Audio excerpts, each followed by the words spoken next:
বিষ্ণু বলেছেন ইস্তাউসু বিল উসারা খায়রা, যুদ্ধবন্দীদের সাথে তোমরা ভালো আচরণ করো। বদরের যুদ্ধে 70 জন বন্দী হয়ে আসলো।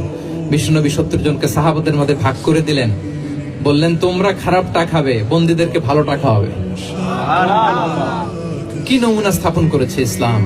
ইয়ামামার বড় লিডার ছিলেন, যুদ্ধবন্দী হয়ে মদিনায় আসলেন, নাম সুমামা ইবনে উসাল। নাম কি? সুমামা ইবনে উসালকে যুদ্ধবন্দী হিসেবে আনা হলো।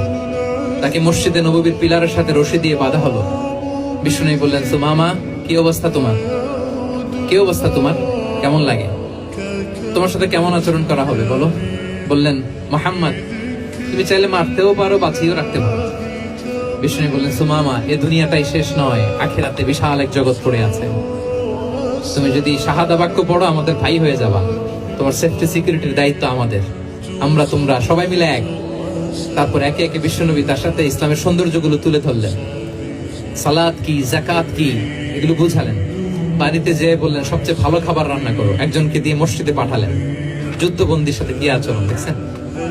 এরপরের দিন বিশ্বনবী আবার তাকে ইসলামের দাওয়াত দিলেন। এরপর বাড়িতে এসে একজনকে বললেন, যাও আমার ওই উটের দুধ দহন করে তাকে এক পেয়ালা গরম দুধ দিয়ে আসো। আমরা জামাইকেও তো এরকম সমাদর করি না, কি বলেন? তৃতীয় দিন বিশ্বনবী আবার খাবার নিয়ে গেলেন, আবার ইসলামকে তুলে ধরলেন। সুমামা তো অবাক, যুদ্ধবন্দীদের সাথে মুসলমানরা এরকম আচরণ করে। 3 বছর বিশ্বনবীর 3 দিন ধরে লাগাতার যখন ইসলামকে প্রেজেন্টেশন শেষ, বিষ্ণু বললেন, যাও এবার সুমামা ইবনে উসালের রশিটা খুলে তাকে ছেড়ে দাও। সাহাবারা বললেন, বলেন কি ইয়া রাসূলুল্লাহ, ভয়ঙ্কর, বিশ্বাসঘাতকতা করবে, মেরে ফেলবে আমাদের। বিষ্ণু বললেন, না আমি যা জানি তোমরা তা জানো না, ছেড়ে দাও। সুমামাকে ছেড়ে দেয়া হলো। সুমামা বের হলেন মসজিদ থেকে, ফিরে তার ভূখণ্ড, তার এলাকা ইয়ামামাতে তিনি গেলেন না। মদিনার মসজিদ নবীর পাশে খেজুর বাগানের পাশে তিনি অজু করলেন, গোসল করলেন, অজু করলেন।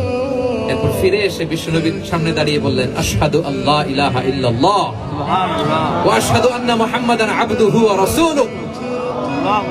আমি সাক্ষ্য দিচ্ছি আল্লাহ ছাড়া কোনো ইলাহ নেই, আপনি আল্লাহর প্রেরিত রাসূল। হে মুহাম্মদ, আপনার চাইতে নিকৃষ্ট মানুষ আমার কাছে কেউ ছিল না, কিন্তু এখন থেকে আপনার চাইতে কোনো প্রিয় মানুষ আমার জীবনে নেই। ইসলামের চাইতে নিকৃষ্ট কোনো ধর্ম আমার জানা ছিল না, আজ থেকে ইসলামের চাইতে প্রিয় ধর্ম আমার কাছে নেই। মদিনার চেয়ে নিকৃষ্ট কোনো শহর আমার কাছে ছিল না, সবচেয়ে অপছন্দের শহর, আজ থেকে মদিনার চেয়ে প্রিয় শহর আমার কাছে নেই। This is Islam.